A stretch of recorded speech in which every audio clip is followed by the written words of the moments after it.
In November 2023, a satellite image analyst in Virginia detected unusual geometric patterns during deforestation mapping in eastern Paraguay.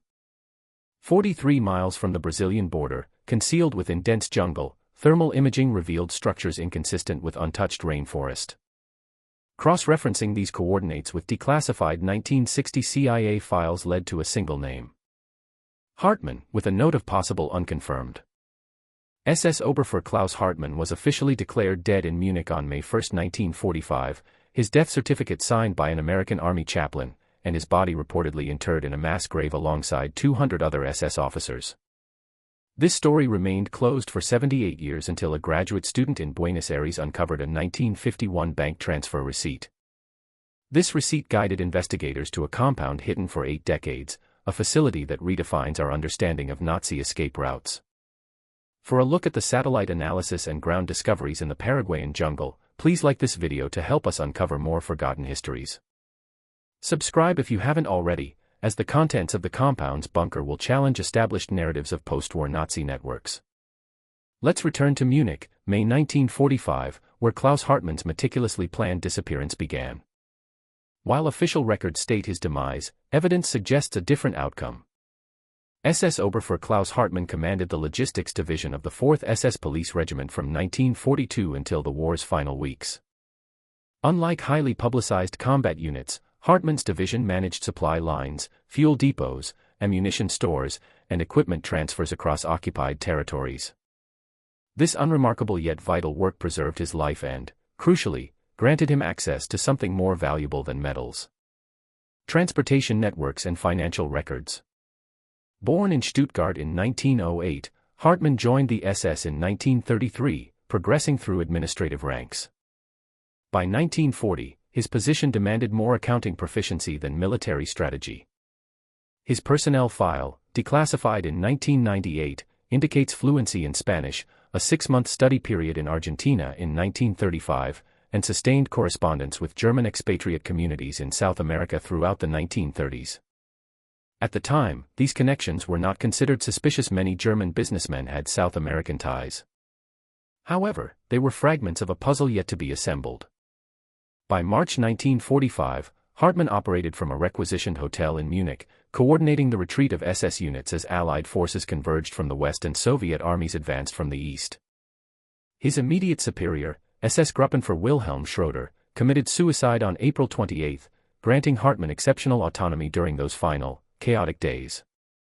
He signed transfer orders, authorized fuel shipments, and processed discharge papers for hundreds of men seeking to return home, standard procedure for a collapsing command structure. Munich's strategic situation was dire. American forces had crossed the Danube, and the city endured daily bombing raids. By April 30, Hitler's death was confirmed, and remaining Wehrmacht and SS units fragmented. Some commanders negotiated surrender, others fled. Some, like Hartman, had seemingly prepared for this moment years in advance.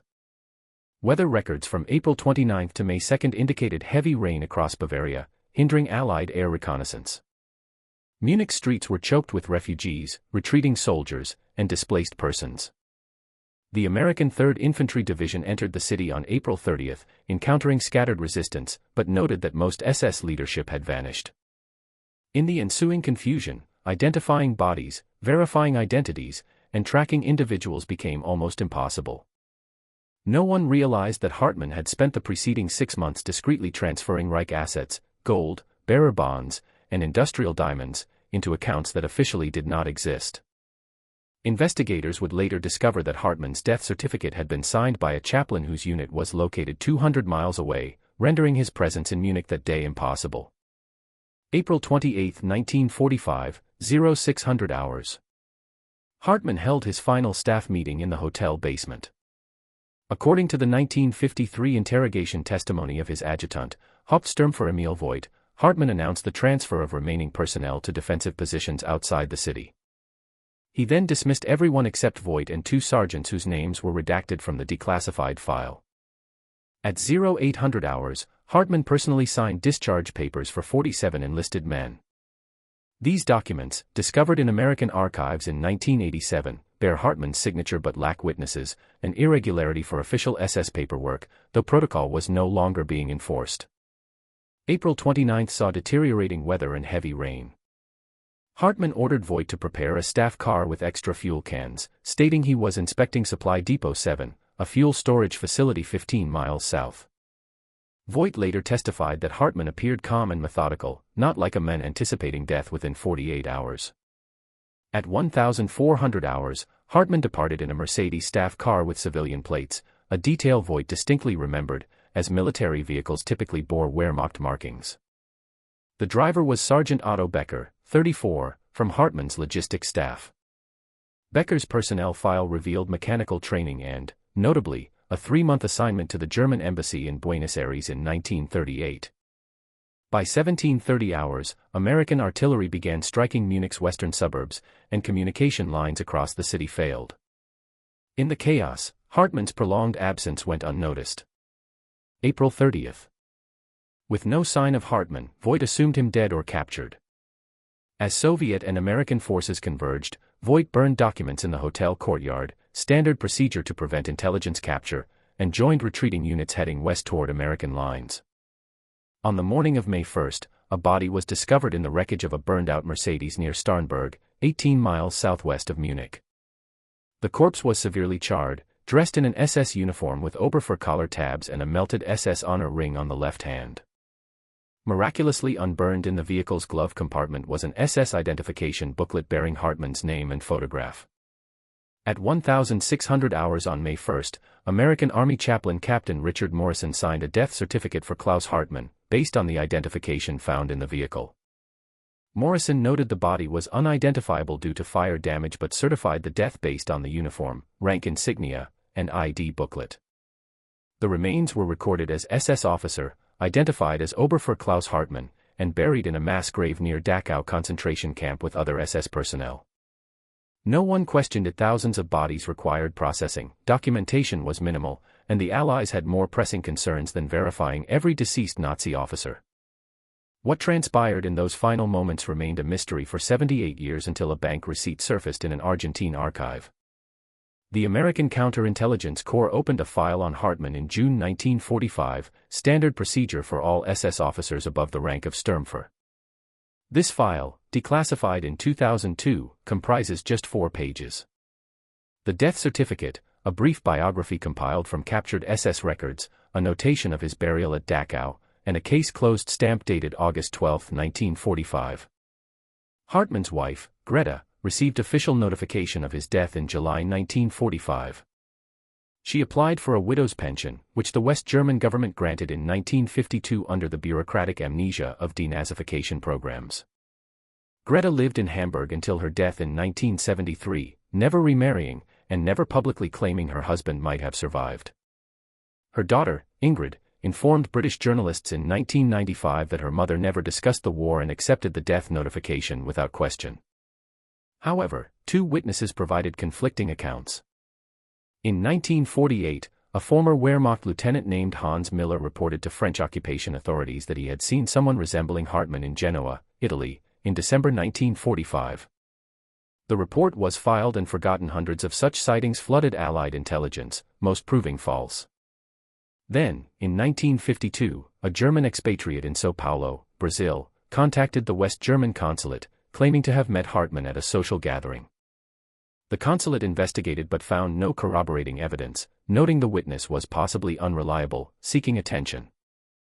The most intriguing contradiction emerged from the chaplain himself. In 1978, retired Colonel Richard Morrison gave an interview to a military history journal about his post-war experiences in Germany. When questioned about certifying SS deaths, he mentioned signing hundreds of certificates under chaotic conditions. A researcher later noticed that Morrison's unit records showed he was stationed in Regensburg on May 1, 1945, 197 miles from where Hartman's body was purportedly found. When contacted by phone in 1984, Morrison, then 72, stated he did not specifically recall the Hartman certificate and suggested he might have signed it later based on reports from other personnel. This explanation satisfied no one, but Morrison died in 1986 before further interviews could take place. The case went cold because no one was actively investigating. Nazi hunters focused on war criminals, concentration camp personnel, and high-ranking officials involved in the Holocaust. Hartman's logistics work did not raise red flags. He never commanded combat units, and no evidence linked him to atrocities. He was a bureaucrat who died in the war's final days, unremarkable among thousands of similar cases. For decades, Hartman's name appeared only in specialized SS organizational charts and academic footnotes about logistics divisions. His daughter inherited her mother's modest estate in 1973. The file remained closed until 2019, when a graduate student named Sofia Mendoza found something unusual in Buenos Aires. Her discovery would send investigators back to Munich, Genoa, Madrid, and finally to a set of coordinates in Paraguay that no one had thought to check. The trail had genuinely gone cold for 74 years, not due to a lack of evidence, but because no one had connected the scattered pieces across 3 continents and 7 decades. In 1960, the CIA briefly investigated Nazi networks in South America following Adolf Eichmann's capture in Argentina. An internal memo, declassified in 2015, mentions reviewing financial records of German-owned businesses in Paraguay. One notation referenced a possible Hartman connection, unconfirmed, low priority. The investigation focused on senior Nazi leadership, and a logistics officer did not warrant resources. The lead was dropped. The 50th anniversary of V-Day in 1995 spurred renewed media interest in Nazi escape routes. British journalist David Walsh published a book examining Rattlines, the networks that assisted SS officers in fleeing to South America. Walsh mentioned Hartman in a single paragraph, noting the conflicting sighting reports and the suspicious death certificate, but concluded the evidence was too tenuous to pursue. Walsh died in 2007. Technology that could have located Hartman earlier simply did not exist or was inaccessible. Satellite reconnaissance remained classified military technology until the 1990s. The Paraguayan jungle was largely unmapped. Archives in Argentina, Spain, and Italy were digitized slowly, and cross-referencing required manual searches that no one was conducting.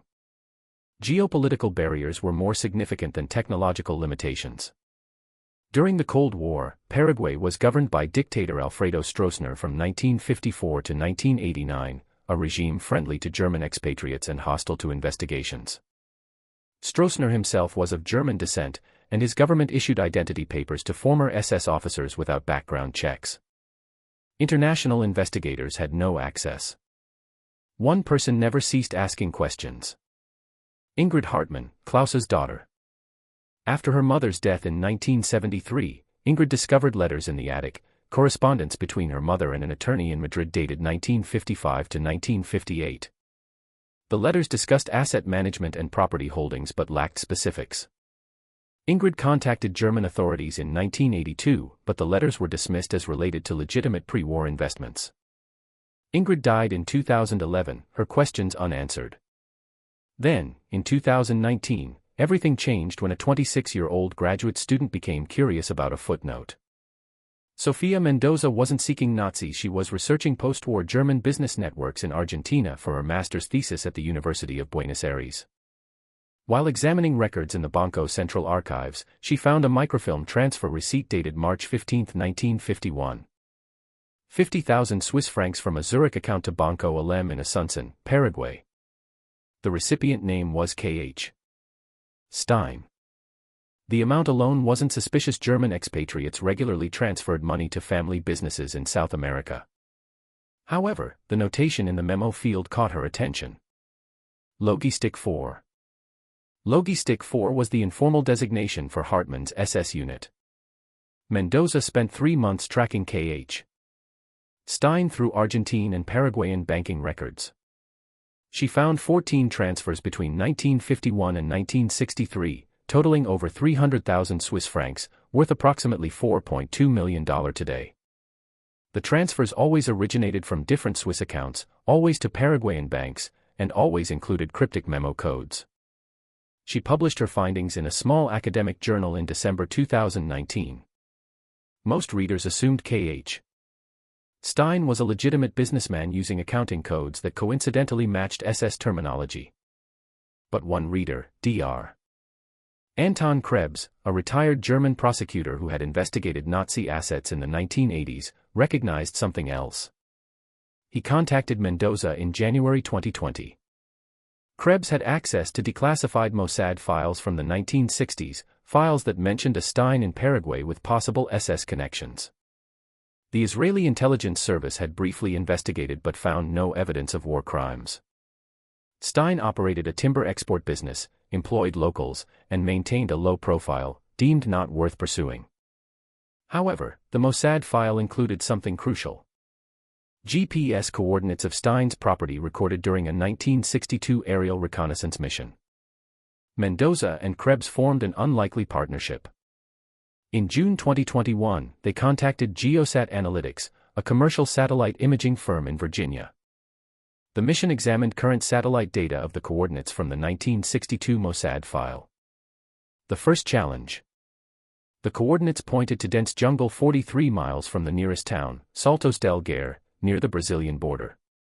Standard optical satellite imagery showed only tree canopy, but thermal imaging revealed heat signatures inconsistent with natural jungle.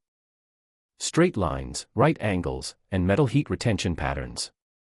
The Geosat team, led by analyst Michael Chun, employed synthetic aperture radar to penetrate the canopy. The radar data revealed buried structures. A rectangular compound measuring 200 by 150 meters, smaller outlying buildings, and what appeared to be a landing strip, now overgrown but still visible in ground-penetrating radar. In November 2023, Mendoza, Krebs, and a small team, including a documentary filmmaker and a forensic archaeologist, flew to Asunción. They hired local guides and spent 4 days cutting through the jungle to reach the coordinates. On November 18, 2023, at approximately 1,400 hours, they emerged into a clearing. What they saw had been hidden for 78 years. A concrete compound, partially collapsed and overtaken by vegetation, yet unmistakably man-made. The main building was 2 stories, German architectural style, with reinforced concrete walls and rusted steel shutters. Above the entrance, barely visible beneath decades of moss and vines, was a carved stone inscription. Neue Hoffnung 1948, New Hope 1948. But what they found inside the compound's bunker would prove that Klaus Hartman did not merely escape. He built a new life, a new network, and continued operations that extended far beyond simple survival. The team could not enter immediately. The structures were unstable and potentially dangerous. They documented the exterior with photography and drone footage, then returned to Asunción to obtain proper excavation permits from Paraguayan authorities, a process that took 3 months.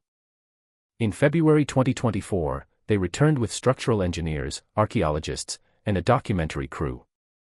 The main building's entrance was reinforced, and on February 22, they entered the compound for the first time since its abandonment decades earlier. The ground floor consisted of living quarters, a kitchen, a dining area, and 6 small bedrooms. Furniture remained. A dining table, chairs, bed frames. The forensic team collected samples from intact fabric on a mattress. Carbon dating later showed the material dated to 1950 to 1955, consistent with post-war manufacturing. However, the most significant findings emerged from the basement level. A concrete stairway descended 12 feet below ground to a bunker complex comprising 3 rooms. The first room contained office furniture. A desk, filing cabinets, and shelves. The filing cabinets were empty. Someone had cleared them before departure.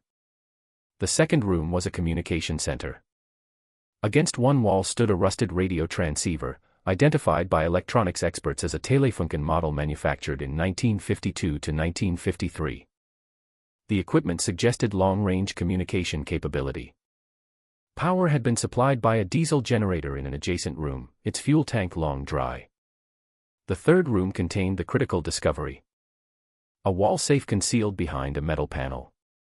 The safe was German-made, military-grade, manufactured by Stockinger Munich, the same company that supplied safes to SS headquarters during the war.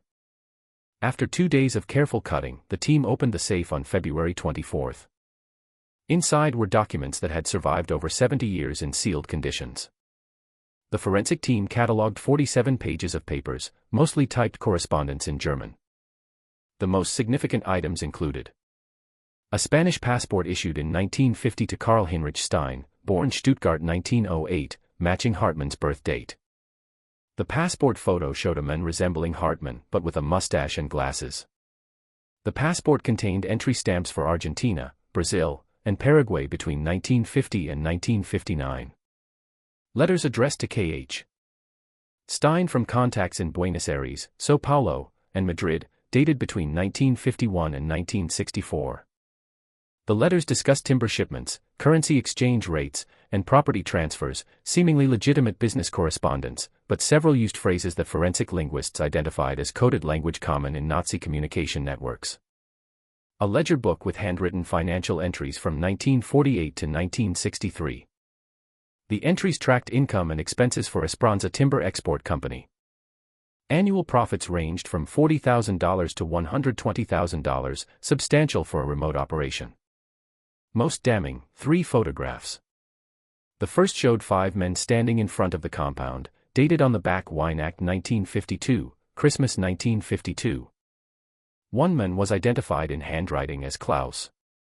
Facial recognition analysis by forensic experts at the University of Hamburg yielded a 94% probability match to SS photographs of Klaus Hartman. The second photograph showed the same men at a dining table raising glasses in a toast. Visible on the wall behind them was an iron cross, not prominently displayed but present. The third photograph, undated, showed the compound from above, likely taken from a small aircraft. The landing strip was clearly visible and appeared operational. Physical evidence corroborated the narrative. Forensic analysis of metal fragments from the compound matched German industrial production methods from the 1940s. Wood samples from furniture matched European oak, not local Paraguayan timber, indicating imported materials. A French wine bottle found in the kitchen, vintage 1939, was the kind stored in German officers' messes during the war. DNA analysis proved more challenging. The team collected biological samples, hair, fabric with skin cells, from personal items in the bedrooms. The Paraguayan government granted permission to exhume remains from the mass grave at Dachau listed as containing Hartman's body. In September 2024, German authorities exhumed remains from the approximate location based on 1945 burial records. The DNA results, returned in November 2024, showed no match. The Dachau remains belonged to a man approximately 25 to 30 years old. Hartman would have been 37 in 1945. The remains showed no genetic markers consistent with Hartman's confirmed family line, established through his daughter's DNA. The final piece came from Sergeant Otto Becker's family. Becker's grandson, now 71, came forward after seeing news coverage in December 2024.